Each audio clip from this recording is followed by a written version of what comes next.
Bonjour à tous. Les fonctions à plusieurs variables sont présentes dans toutes les disciplines scientifiques, telles que la physique, la chimie, la biologie, la médecine.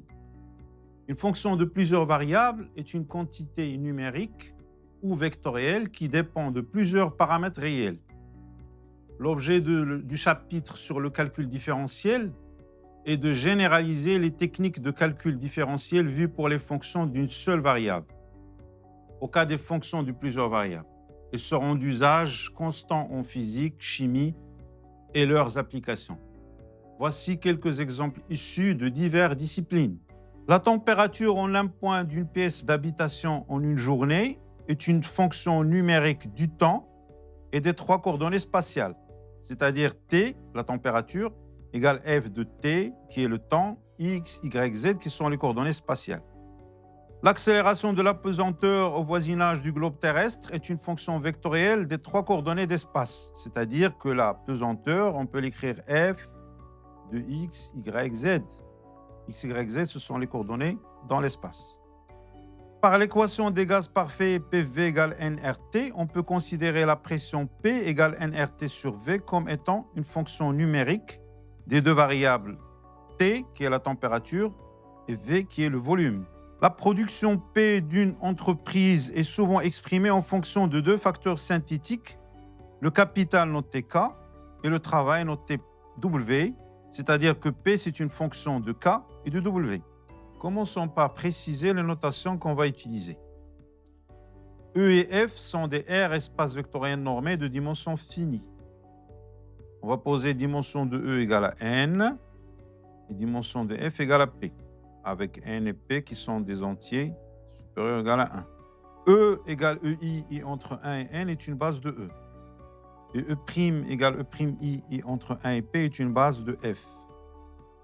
Oméga désigne un ouvert de E, non vide, et A égale la somme des A et EI et allant de 1 jusqu'à N un élément de oméga. La dérivée d'une fonction d'une variable réelle est liée aux variations de la fonction lorsque la variable parcourt l'axe des abscisses.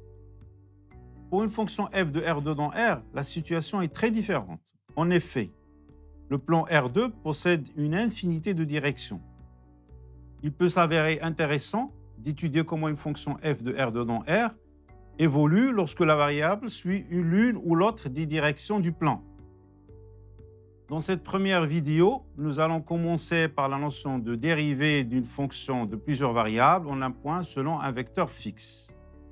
Pour définir cette notion de dérivée d'une fonction selon un vecteur donné, on aura besoin d'une fonction auxiliaire qu'on va introduire, soit f, une application de oméga dans f, a un élément de oméga et v un vecteur de e. Alors, il existe un réel delta strictement positif, tel que si la valeur absolue de t est inférieure à delta, le vecteur a plus tv est dans oméga. On peut définir alors une application phi indice v, définie de moins delta delta vers f, qui est t associé f de a plus tv. Alors, expliquons comment ce réel delta existe. Alors, comme oméga est un ouvert et a un élément de oméga, il va exister une boule centrée en A de rayon petit r, incluse dans oméga. Et donc, pour que le vecteur A plus TV soit dans oméga, il suffit qu'il soit dans la boule. C'est-à-dire, il suffit d'avoir A plus TV moins A inférieur à R. Et ça va nous donner que valeur absolue de T fois nombre de V inférieur à R. Donc, si le V est non nul, il suffit de prendre T inférieur à R sur nombre de V. Ça, c'est notre réel delta.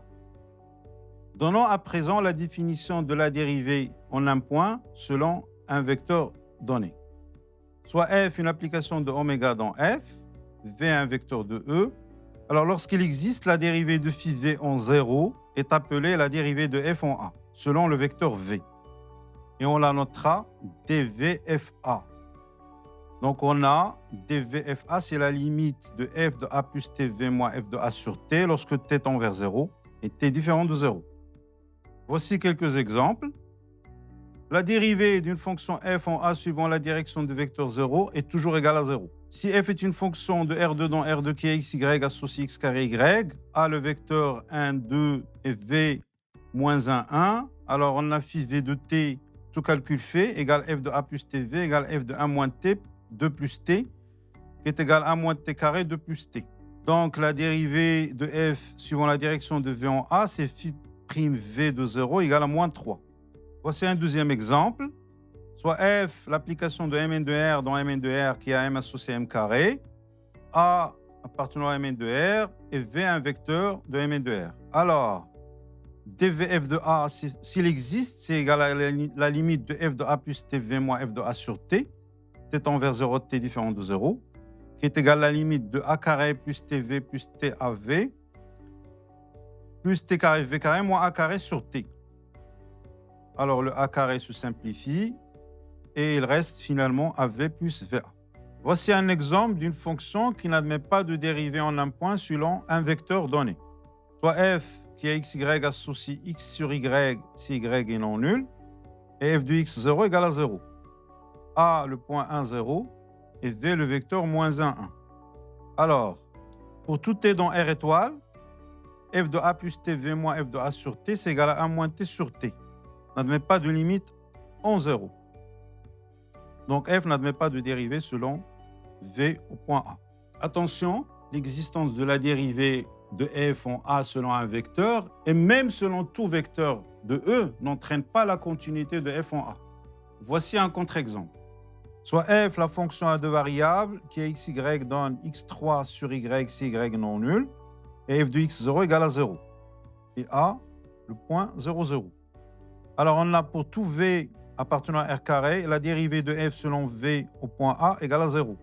Et pourtant, f n'est pas continu en A. En effet, si on prend la suite un égale 1 sur n3 pour n supérieur égal à 1, on a un tend vers 0, 0 quand n tend vers l'infini, et f de un tend vers 1 est différent de f de 0, 0 quand n tend vers l'infini. Cette vidéo arrive à sa fin. Je vous remercie et à la prochaine.